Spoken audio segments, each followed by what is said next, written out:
And the co-host of Pod Save America, Tommy Vitor, former spokesman for President Obama. Tommy, good to have you with us. We know on the podcast this week, there was a lot of discussion about this issue and whether or not Democrats should get on board. Do you agree?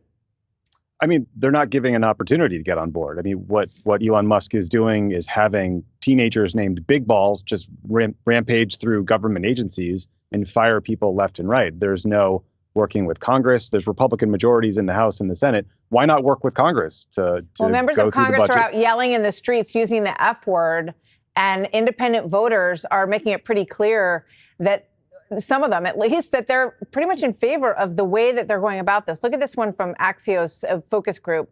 All of these people voted for Biden, and then they voted for Trump in 2024. Courtney L. says, how are we going to make big changes? If someone like Trump is being unconventional, we need him to do these things, to be making these executive orders and making these big changes for big things to happen.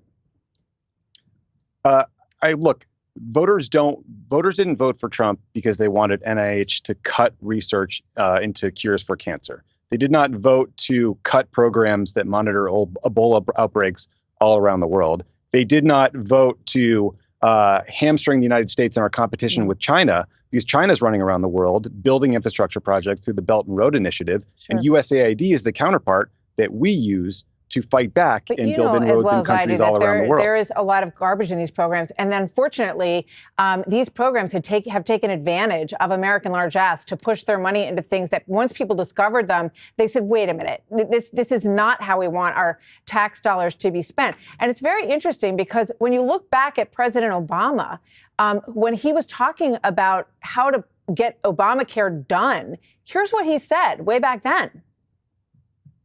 We've estimated that most of this plan can be paid for by finding savings within the existing healthcare system, a system that is currently full of waste and abuse. People have been hearing this for decades, Tommy, and it looks like it takes someone from the outside to pry open the books and actually get some of this garbage out of there. Again, Obamacare was paid for through taxes, savings in the health system, et cetera. What Elon Musk is doing is giving 19-year-olds named big balls the keys to the kingdom at the Treasury Department and letting them literally cut off payments to agencies that they don't understand. You don't think there's enough waste in there to get rid of? And why is it that nobody has succeeded in this before? Sorry, what was that?